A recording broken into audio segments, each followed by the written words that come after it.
Google Earth програм дээр анхны тохиргоо хийх. Энэхүү програм дээр анхны тохиргоо хийхдээ зүүн дээд буланд байгаа Tools цэсний Options командыг ашиглана.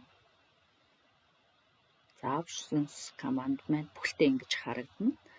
За эндээс зөвхөн 3D View гэсэн энэ хэсэгт үндсэн тохиргоо хийгднэ.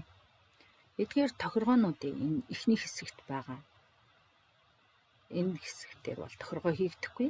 Харин Show Lat Long гэсэн энэ хэсгээс эхлээд тохиргоо хийгдэж эхэлнэ. За энэ талбар бол солилцлыг ямар нэгжээр харуулахыг харуулна. За жишээлх юм бол decimal degrees гэдэг нь 10-ны орноор наригчилж харуулах бол degrees minute seconds гэдэг нь өрөг уртрагийг нэгжийг минут секундээр харуулнаа. За degrees decimal minutes гэх юм бол градус нь бүхэл минут нь 10-ны оронгоор харагдана. Харин дараагийн энэ тохиргоо бол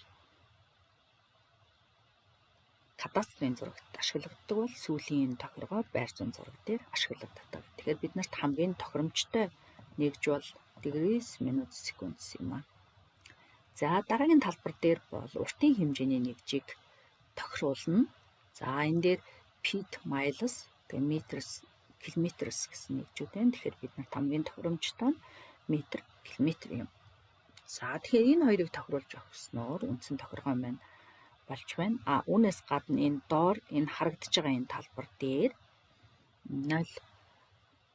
0.1-ээс 3 гэсэн энэ хэмжээний тоо тавих талбар байна. За энэ дээр энэ нягтралыг нь харуулдаг. Энэ дээр 3-ын тоог тавьж өгөх юм бол хамгийн нэгт харагддаг байгаа.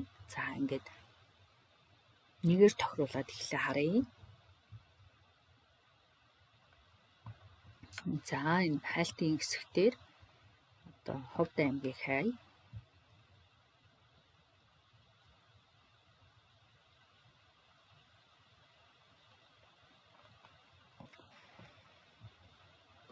За иймэрхүү байдалтай харагдах нь. За дахин Tools цэснийхээ Options хэсэгт рүү ороод нягтралын 3 болгоё.